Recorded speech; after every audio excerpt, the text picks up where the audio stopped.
In today's lecture, I will talking about the chromosome number and C value.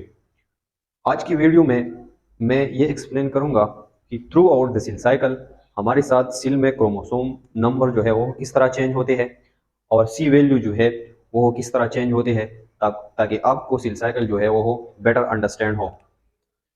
Chromosome number तो आप जानते होंगे कि जब हमारे पास एक सेल डिप्लॉयड सेल होता है तो उसमें 46 क्रोमोसोम होते हैं और उसको हम कहते हैं 2n नंबर कि इसमें 2 सेट क्रोमोसोम है। जब एक सेल हमारे साथ हैप्लॉइड होता है तो उसमें हमारे साथ हाफ नंबर ऑफ क्रोमोसोम होते हैं, 23 क्रोमोसोम उसमें हमारे साथ होते हैं, तो उस सेल को हम कहते हैं हैप्लॉइड सेल। तो हम इस कंसेप्ट को भी एक्सप्लेन करेंगे कि थ्रू आउट हमारे पास जो सेल साइकिल है, जब सेल साइकिल इंटरफेस से हमारे साथ गुजरता है और इंटरफेस जब कंप्लीट करता है एम पेज पर आते हैं तो थ्रू आउट इस सेल साइकिल में ये क्रोमोसोम की नंबर जो है वो किस तरह चेंज होते हैं। दूसरे हम बात करेंगे सी वैल्यू की। सी वैल्यू हम कहते हैं डीएनए कंटेंट कि हमारे साथ एक सेट क्रोमोसोम जो है इसमें कितना डीएनए हमारे साथ होता है तो उसको हम कहते हैं सी value.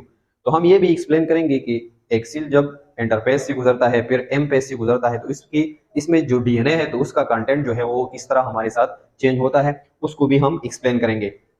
DNA content in one set of chromosome is said to be C value. अगर हमारे साथ सेल है उसमें एक सेट ऑफ क्रोमोसोम है, एक सेट क्रोमोसोम हम 23 क्रोमोसोम को कहते हैं। तो इन 23 क्रोमोसोम में हमारे साथ जितना डीएनए कंटेंट होता है तो उसको हम कहते हैं सी वैल्यू। इसको हम मेजर करते हैं पिकोग्राम में, इसका जो यूनिट है वो हमारे साथ है पिकोग्राम। तो इसके बारे में अब हम बात करेंगे और इसको हम सेल साइकिल में डायग्रामेटिकली एक्सप्लेन करेंगे। ये हमारे पास है सेल साइकिल।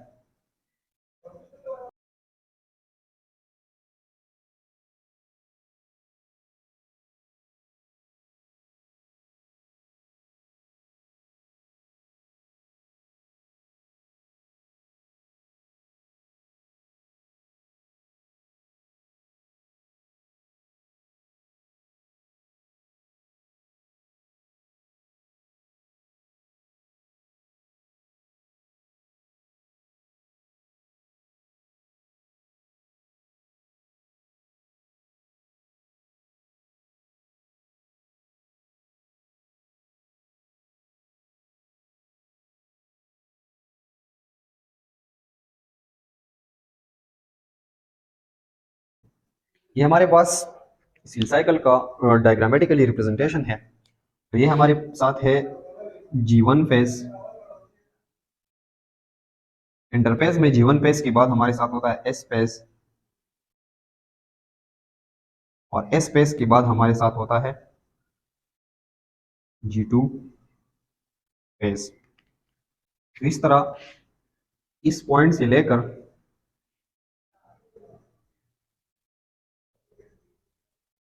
इस पॉइंट तक यह हमारे पास सीरीज ऑफ इवेंट्स होते हैं। तो इनकम्प्लीट फेज को हम कहते हैं इंटरफेस।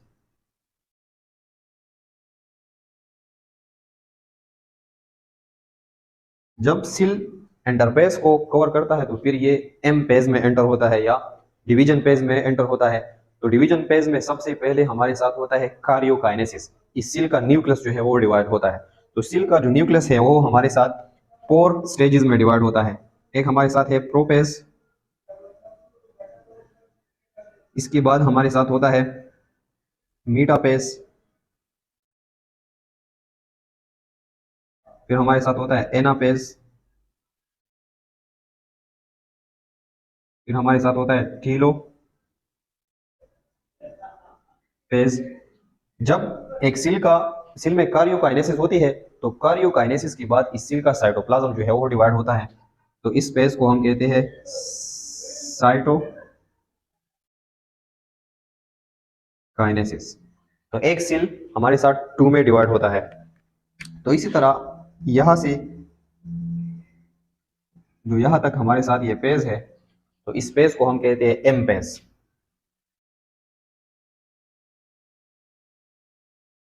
या डिवीजन पेज। एम पेज का मतलब है कि ये हमारे पास एक माइटोटिक पेज है या हमारे पास एक मियोटिक पेज है या एक मल्टीप्लिकेटिव पेज है कि इसमें सेल जो है वो हो, एक सेल जो है वो हो, 2 सेल में उससे 2 सेल हमारे साथ बन जाते हैं। तो ये हमारे पास है कंप्लीट सेल साइकिल। तो इस सेल साइकिल में हम डायग्रामेटिकली अब ये एक्सप्लेन करेंगे कि सेल साइकिल में अगर एक सेल एंटर होता है तो जब ये इस सेल साइकिल से मुख्तलिफ पेजेस से गुजरता है तो इसकी क्रोमोसोम नंबर और सी वैल्यू, इसके अंदर जो डीएनए कंटेंट है वो किस तरह चेंज होते हैं। तो अगर आप देखें हमारे पास लेट सपोज एक सेल है, ये हमारे पास एक सेल है और ये सेल सेल साइकिल को एंटर हो गया। जो सेल हमारे साथ सेल साइकिल को एंटर होता है तो आपको ये याद रखना होगा कि ये सेल हमारे साथ होता है डिप्लॉयड सेल।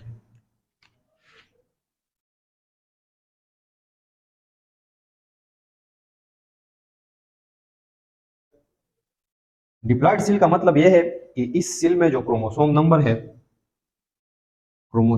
है वो हमारे साथ होते हैं 2n। इसको हम कहते हैं complete set of chromosome. 2n का मतलब है कि इस सेल में हमारे साथ जो कंप्लीट क्रोमोसोम है वो हमारे साथ है 46। और इस सेल में इस कंप्लीट सेट जो क्रोमोसोम का जो कंप्लीट सेट ऑफ क्रोमोसोम है तो इसमें जो सी वैल्यू है, सी वैल्यू का मतलब है कि इसमें कितना डीएनए है।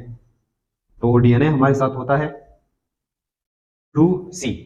अगर एक सेट क्रोमोसोम है तो उसको हम n कहते हैं। तो एक सेट क्रोमोसोम में हमारे साथ 1c डीएनए कंटेंट होता है। तो ये हमारे साथ 2n है, 46 क्रोमोसोम है इस सेल के अंदर। तो इसकी जो सी वैल्यू है वो हमारे पास 2c है। तो इसका डीएनए कंटेंट जो है वो हमारे साथ 2c है। जब ये सेल हमारे साथ जीवन फेज से गुजरता है तो जीवन फेज में इस सेल में कौन कौन सी इवेंट्स होते हैं, ऑलरेडी हमने डिटेल से एक्सप्लेन किए हैं कि इस सेल में प्रोटीन की जो सिंथेसिस है वो इंक्रीज होती है, आरएनए का जो सिंथेसिस है वो इंक्रीज होता है, एटीपी का जो सिंथेसिस है वो इंक्रीज होता है।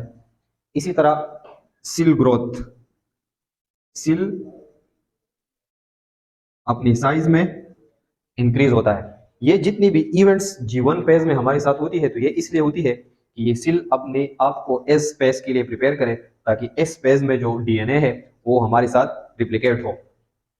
तो जब ये सेल इस तरह जीवन फेज से गुजरता है और इंटरफेस का जो जीवन फेज है तो उसको कंप्लीट करता है। तो अगर मैं इस सेल का डायग्राम ड्रा करूं तो इस सेल का साइज जो है वो बनिस्बत जिस फेज में ये एंटर हो गया था तो उससे ये बड़ा हो जाता है, ये अपने आप को इंक्रीज करता है।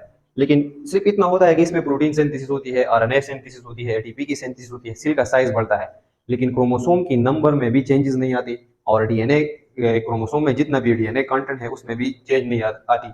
तो अगेन हमारे साथ जो ये क्रोमोसोम होते हैं तो क्रोमोसोम का नंबर यह भी हमारे साथ होता है 2n। इसका मतलब है कि इस सेल में अभी भी हमारे साथ 46 क्रोमोसोम है। सी वैल्यू 2c और डीएनए कंटेंट भी हमारे साथ वही है जिस तरह ये सेल हमारे साथ एंटर हुआ है, डीएनए कंटेंट जो है वो भी हमारे साथ चेंज नहीं हुआ। ये भी आपको याद रखना होगा जब एक सेल हमारे साथ एंटर होता है तो उस सेल का जो क्रोमोसोम है इसका शेप कुछ इस तरह होता है। अगर ये हमारे साथ एक सेल है और इसका न्यूक्लियस है और उसमें हमारे साथ ये क्रोमोसोम है,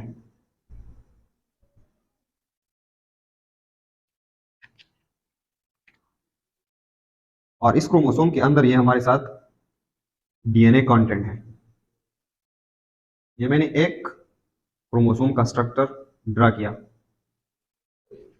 तो जीवन फेज में हमारे साथ जो क्रोमोसोम होता है तो इस क्रोमोसोम में जो हमारे साथ क्रोमेटिड होते हैं, जो आर्म्स होते हैं, तो इस क्रोमोसोम में हमारे साथ एक आर्म होता है। अगर आप देखें तो ये हमारे पास इस क्रोमोसोम का एक आर्म है और इसमें हमारे साथ 2c जो है इसका डीएनए कंटेंट है, क्योंकि इसका डीएनए कंटेंट जो है ये हमारे साथ डबल नहीं हुआ।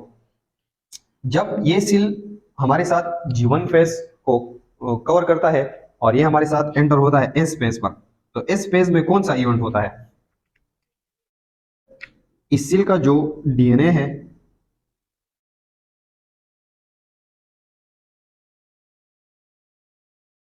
वो हमारे साथ रिप्लिकेट हो जाता है। अगर इस सेल में जितना भी हमारे साथ एक क्रोमोसोम के अंदर जितना भी डीएनए कंटेंट है तो वो डबल हो जाता है। तो इसका मतलब यह है यह जो हमारे साथ 46 क्रोमोसोम थे और इसमें जो डीएनए कंटेंट था तो वो हमारे साथ 2c था। लेकिन जब ये इस एस स्पेस को कवर करता है तो क्रोमोसोम के नंबर तो वो होते हैं 46, लेकिन इसका ये डीएनए कंटेंट जो है वो डबल हो जाता है। एक क्रोमोसोम में फिर डबल डीएनए होता है, तो टोटल जो हमारे साथ ये वैल्यू आएगी तो ये हमारे साथ आएगी 4C। इसी तरह इस स्पेस के बाद जब ये सिल हमारे साथ एस स्पेस को कवर करता है, दूसरी बात इसमें भी हमारे साथ सिल ग्रोथ होती है। सिल अपनी साइज में इंक्रीज होता है, और भी जितनी इवेंट्स है ऑलरेडी हमने उनको एक्सप्लेन किया था। तो यह जब आता है तो सिल का साइज और भी हमारे साथ अपनी साइज में बढ़ जाता है। लेकिन यह क्रोमोसोम का जो नंबर है वो अगेन 2n है। इस सेल में अभी भी हमारे साथ 46 क्रोमोसोम है, लेकिन इस सेल की न्यूक्लियस में जितनी भी क्रोमोसोम है तो उसकी जो सी वैल्यू है वो 4C बन जाती है। इसका मतलब है कि हर एक जो क्रोमोसोम है तो उसमें डीएनए का कंटेंट हमारे साथ डबल हो गया। अगर यहां देखें तो हमारे साथ एक सेल में एक क्रोमोसोम में हमारे साथ एक क्रोमेटिड होते हैं, तो टोटल हमारे साथ 46 क्रोमोसोम है, तो इसकी जो टोटल क्रोमेटिड है हमारे साथ, तो इसमें भी 46 क्रोमेटिड है। क्रोमोसोम नंबर भी 46 है, और टोटल जो इसकी आर्म्स है जिसको हम क्रोमेटिड भी कहते हैं तो वो भी हमारे साथ 46 है। जब ये सेल एस स्पेस को कवर करता है तो क्रोमोसोम के नंबर अगेन हमारे साथ वही 46 होते हैं।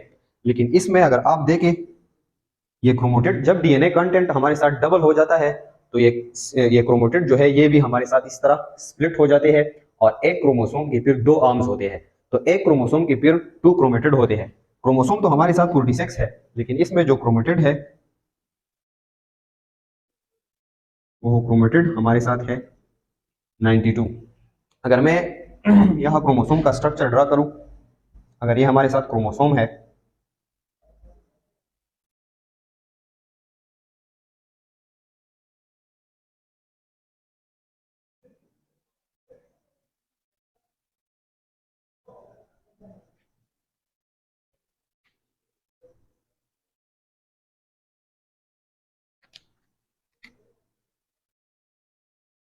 तो इसी तरह इस क्रोमोसोम में जो ये डीएनए कंटेंट है वो डबल हो जाता है, और एज अ रिजल्ट हमारे साथ इस तरह होता है कि इस क्रोमोसोम की 2 आर्म्स बन जाते हैं, 2 क्रोमेटिड्स हमारे साथ बन जाते हैं, और ये क्रोमोसोम इस तरह का शेप इख्तियार करता है। जब क्रोमोसोम इस तरह का शेप इख्तियार करता है, इसकी 2 आर्म्स बन जाते हैं, तो इसका मतलब है कि इस क्रोमोसोम के अंदर हमारे साथ डीएनए का कंटेंट है वो डबल हुआ है। इस क्रोमोसोम के अंदर हमारे साथ डबल डीएनए है, डीएनए ने अपनी रिप्लिकेशन की और एक डीएनए जो है वो हमारे साथ 2 में कन्वर्ट हुआ है। तो ये प्रोसेस हमारे साथ एस फेज में होता है कि एस फेज में भी 46 क्रोमोसोम होते हैं, लेकिन उन 46 क्रोमोसोम के हमारे साथ 92 आर्म्स बनते हैं टोटल, और इसमें जो सी वैल्यू है वो हमारे साथ है 4C। जब सेल एस पेज को कंप्लीट करता है और एस पेज से हमारे साथ आता है G2 पेज को, और इसी तरह G2 पेज में जितनी भी इवेंट्स है वो यहाँ हमारे साथ कंप्लीट हो जाते हैं। जिस तरह हमने बताया था कि G2 पेज में भी प्रोटीन सिंथेसिस होती है, अगेन यहाँ भी आरएनए सिंथेसिस होता है, यहाँ भी एटीपी की सिंथेसिस होती है, ऑर्गेनील्स डुप्लीकेट हो जाते हैं। जब ये सारा प्रोसेस होता है तो अगेन सेल दोबारा अपनी साइज में बढ़ता है, सेल ग्रोथ इंक्रीजेस। तो अगर यहाँ मैं इस सेल का, अगर मैं यहाँ इस डिटेल को इरेज करूं और यहाँ हमारे पास सेल का मैं डायग्राम ड्रा करूं, तो इस सेल का साइज मजीद हमारे साथ इंक्रीज हो जाएगा। और इस सेल के अंदर क्रोमोसोम तो क्रोमेटिड के फॉर्म में होते हैं, लेकिन हम ओवरव्यू दे रहे हैं कि अगर ये क्रोमोसोम की स्ट्रक्चर बनाएंगे तो स्ट्रक्चर किस तरह होगा। तो इस तरह ये क्रोमोसोम इस तरह की स्ट्रक्चर में होंगे इस सेल के अंदर, या तो 46 क्रोमोसोम होंगे और इसके 92 आर्म्स होंगे, लेकिन मैं सिर्फ 2 क्रोमोसोम को ड्रा कर रहा हूँ। तो अगेन G2 पेज में भी हमारे साथ क्रोमोसोम का नंबर जो है वो भी 46 होगा, और C की वैल्यू जो है वो भी हमारे साथ 4C होगी, क्योंकि इनमें कोई भी चेंजेस हमारे साथ नहीं आती। सिर्फ इस तरह होता है कि सेल कुछ प्रोटीन को सिंथेसिस करता है, ट्यूबुलिन प्रोटीन को सिंथेसिस करता है, प्लाज्मा मेम्ब्रेन प्रोटीन को सिंथेसिस करता है, एटीपी की सिंथेसिस करते हैं। इस तरह जितने भी ऑर्गेनील है तो वो हमारे साथ डबल हो जाते हैं, तो ओवरऑल सेल का जो साइज है वो हमारे साथ इंक्रीज होता है। तो इस पॉइंट पर भी सेल में क्रोमोसोम नंबर हमारे साथ होते हैं 46 और इस क्रोमोसोम में हमारे साथ होते हैं 92 क्रोमेटेड। का मतलब है कि इस 46 क्रोमोसोम के हमारे साथ 92 आर्म्स होते हैं। और अगेन जो सी वैल्यू है, इसके अंदर जितना भी डीएनए कंटेंट है तो वो भी हमारे साथ डबल है, इसलिए हम इसको 4C लिखेंगे। एमपेस को तो आने वाले लेक्चरों में हम डिटेल से एक्सप्लेन करेंगे, लेकिन हम इस सी और क्रोमोसोम नंबर को थ्रू आउट एक्सप्लेन करते हैं ताकि आपको आइडिया हो जाए, वह भी हम इस पॉइंट को डिटेल से एक्सप्लेन करेंगे। जब ये सेल यहाँ पर हमारे साथ इंटरपेस खत्म हो गया, तो इंटरपेस के बाद सेल हमारे साथ एमपेस पर आता है। और एमपेस में सबसे पहले इस तरह होता है कि हमारे साथ कार्योकाइनेसिस होती है, न्यूक्लियस डिवाइड होता है, न्यूक्लियस की डिवीजन के बाद हमारे साथ साइटोकाइनेसिस होती है, साइटोप्लाज्म डिवाइड होता है और एक सेल से दो सेल बन जाते हैं। जब ये सेल एनापेस पर आता है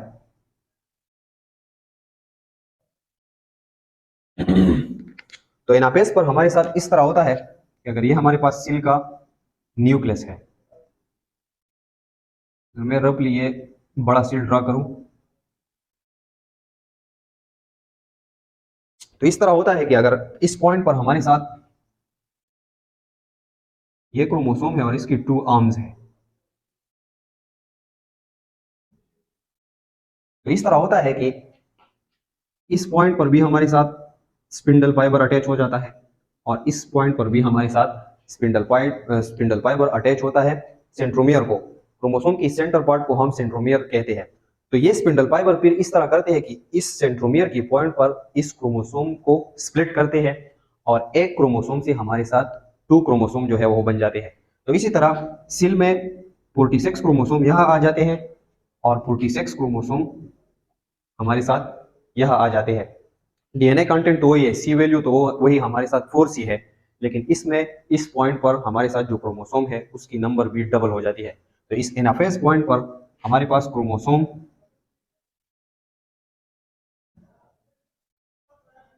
नंबर भी हमारे साथ 4C हो जाता है, क्योंकि इसमें हम 4N क्रोमोसोम नंबर हो जाते हैं और सी जो वैल्यू है तो अगेन वो भी हमारे साथ 4C है। तो इस पॉइंट पर क्रोमोसोम भी हमारे साथ डबल हो जाते हैं। एक क्रोमोसोम जो है वो स्प्लिट हो जाता है सेंट्रोमियर की पॉइंट पर और उससे अगेन जो है हमारे साथ 2 क्रोमोसोम बनते हैं। तो टोटल हमारे साथ इस इस पॉइंट पर सेल में कितने क्रोमोसोम बन गए? यहाँ हमारे पास 92 क्रोमोसोम बन गए और इस 92 क्रोमोसोम में अगेन हमारे साथ 92 क्रोमेटेड है। तो इस तरह थ्रू आउट द साइकिल इस तरह हमारे साथ क्रोमोसोम नंबर जो है वो चेंज होते हैं और सी वैल्यू इस तरह हमारे साथ चेंज होती है। फिर इस तरह होता है कि सबसे पहले इस सेल का न्यूक्लियस जो है वो भी डिवाइड हो जाता है और इसके बाद इस पॉइंट पर साइटोकाइनेसिस होती है और इसका साइटोप्लाज्म जो है वो भी डिवाइड हो जाता है। और ये जो एक सेल हमारे साथ इस सेल साइकिल को एंटर हुआ था, तो जब ये साइटोकाइनेसिस को कंप्लीट करता है और कार्योकाइनेसिस को कंप्लीट करता है तो इससे 2 सेल बन जाते हैं। तो अगर यहाँ मैं इस एरो को ड्रा करूं और यहाँ मैं लिखूं तो इसी तरह हमारे साथ एक सेल से 2 सेल हमारे साथ बन जाते हैं। ये इस तरह की सेल होते हैं, जिस तरह एक सेल साइकिल में आया है तो इसी तरह उससे 2 सेल हमारे साथ बनते हैं। तो अगर आप देखें तो इस सेल की भी हमारे साथ क्रोमोसोम नंबर 2N होते हैं, क्योंकि एक इस सेल में भी 46 क्रोमोसोम आते हैं और अगेन इसकी जो सी वैल्यू है वो भी हमारे साथ 2C होती है, क्योंकि हाफ क्रोमोसोम जो है ये इस सेल को आए है और हाफ क्रोमोसोम जो है वो इस सेल को आए है। क्रोमोसोम जो है उनका तादाद डबल हुआ है, तो 46 क्रोमोसोम इस सेल को आए है और 46 क्रोमोसोम इस सेल को आए है। तो इसीलिए हम कहते हैं 2N का मतलब है कि 46 क्रोमोसोम है। इस सेल में भी 46 क्रोमोसोम होते हैं, 2N का मतलब है 46 क्रोमोसोम और इस सेल का भी सी वैल्यू हमारे साथ 2C होती है। तो इसी तरह थ्रू आउट द साइकिल हमारे साथ क्रोमोसोम नंबर इस तरह चेंज होते हैं और सी वैल्यू जो है ये हमारे साथ इस तरह चेंज होती है। तो ये डिटेल कॉन्सेप्ट आपको समझाना था कि आपको ये आइडिया हो जाए कि throughout the cell cycle हमारे साथ क्रोमोसोम नंबर किस तरह चेंज होते हैं, उसके अंदर जो सी वैल्यू है जिसको हम कंप्लीट डीएनए कंटेंट है वो किस तरह चेंज होते हैं। तो आज की वीडियो में हमारा जो इंटरफेस था वो सक्सेसफुली खत्म हो गया। हमने सेल साइकिल की डिफिनेशन इस तरह दी थी कि वो सीरीज ऑफ इवेंट्स क्या था हमारे पास इंटरफेस को हम कहते थे। तो वो सीरीज ऑफ इवेंट्स जो यूकेरियोटिक सेल में होते हैं उनको ऑलरेडी हमने एक्सप्लेन किया। और दूसरा पार्ट सेल साइकिल का क्या था कि इस सीरीज ऑफ इवेंट्स की बिना पर यूकेरियोटिक का सेल जो है उस एक सेल से दो सेल हमारे साथ बन जाते हैं। तो जब सेल एक से दो सेल बन जाते हैं तो वो हमारे साथ एम पेज में बन जाते हैं। तो नेक्स्ट वीडियो से हम इस एम पेज को एक्सप्लेन करेंगे कंप्लीट। हम कार्योकाइनेसिस को भी कंप्लीटली एक्सप्लेन करेंगे जो 4 स्टेजेस पर मुश्तमिल है कि प्रोपेज हमारे पास क्या है, मेटापेज क्या है, एनापेज क्या है, टेलोपेज क्या है। इस तरह हम साइटोकाइनेसिस को एक्सप्लेन करेंगे कि हमारे साथ साइटोकाइनेसिस में साइटोप्लाज्म जो है वो किस तरह डिवाइड होता है। तो हम सबसे पहले 3 प्रोसेस के थ्रू इस एम पेज को एक्सप्लेन करेंगे। पहले हम एक्सप्लेन करेंगे एमाइटासिस को। एमाइटासिस वो एम पेज है या वो सेल का डिवीजन है जो हमारे साथ होता है प्रोकैरियोटिक में।